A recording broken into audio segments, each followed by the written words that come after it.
Okay guys, we need to talk about the anime community here because they are going absolute feral this time. Because if you have been on the internet for the past few weeks, then you know the absolute juggernaut that Demon Slayer Infinity Castle just got the release date of OTT, which is July 28th of this year.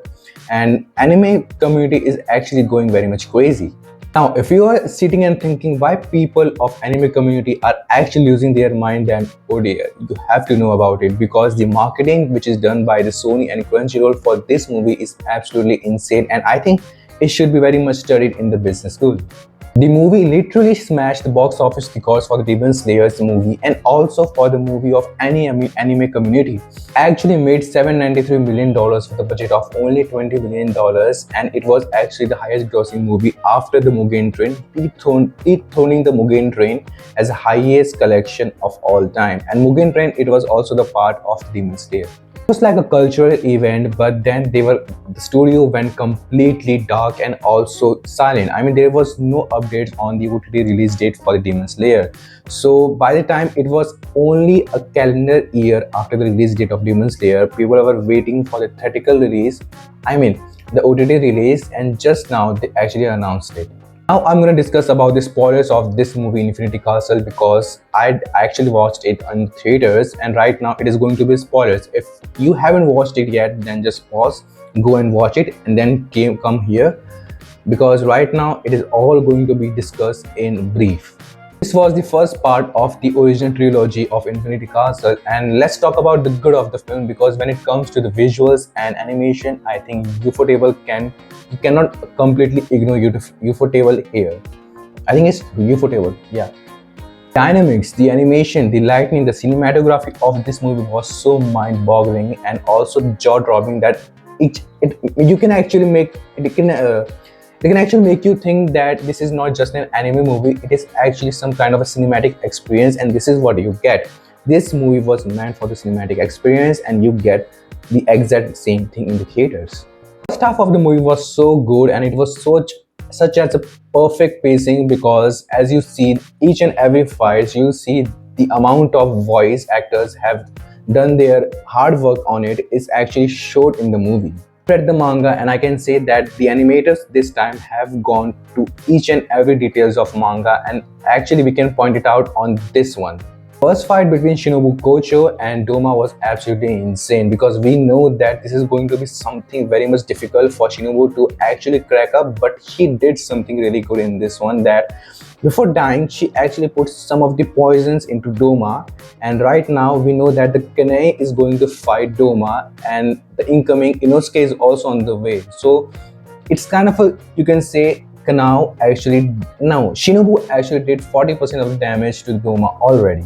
In 5, which was Zenitsu vs Kaigaku, was also actually short term but brilliant because we know what Zenitsu is capable of, and with actually he was really awake this time, and that terrifies Kaigaku very much at the end. Kaigaku was the one who actually betrayed the Demon Slayer's corp and became the upper rank, which was actually felt kind of personal to Zenitsu.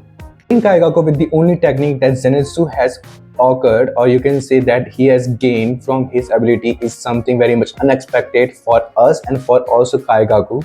And you know, later he was very much killed with one shot of Zenitsu.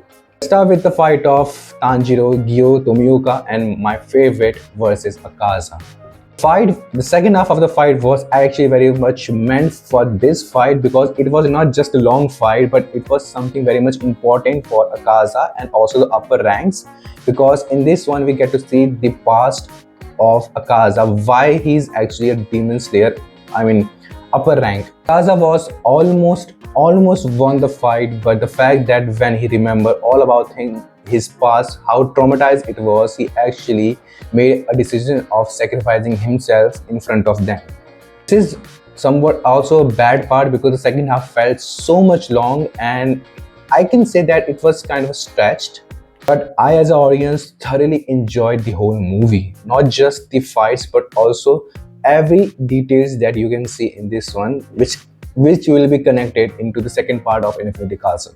The second part which I don't like about the movie, I think I can say that the flaws of this movie are that too much worried, but I can say that a movie should have a beginning, middle and the end, but this movie doesn't have the end. It actually sets up the story of Infinity Castle too very much, but it doesn't end at a specific point of time.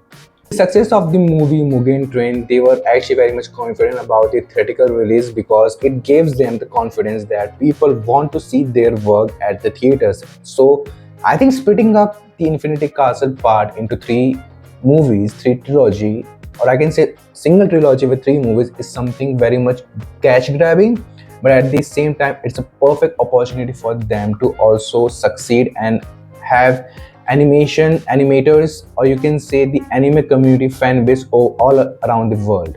As a viewer, it was kind of frustrating the way it ends because you know that the kind of thing that we want from this movie is actually not delivered. Though the Akaza fight was something we always wanted, but we also want something of our favorite, or you can say one of the most deadliest villain of all time, which is Muzan or Michael Jackson.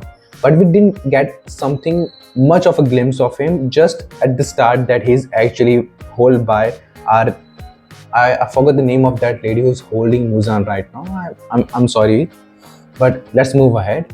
If I talk about the visuals of the movie, 10 out of 10, I can say that the Ufotable company, this studio, is very much king of the animation right now. And story-wise, it was 9 out of 10, but the pacing was something 7 out of 10 for me. It was really long. The second half was really long instead of the first half. Second part of this movie is actually stated to release next year, and the third part is going to release somewhat near 2030. You can guess it around 2029 or 2030, but it doesn't matter. You have to wait at least 4 years to get the complete ending of Demon Slayer saga. Let me know in the comments, are you very much excited to watch it again on 28th July, or you are someone who's watching it for the first time and I have just spoiled everything for you. Let me know in the comments that what are your theories about the second part of this saga, and like and subscribe. 宴の時間だ。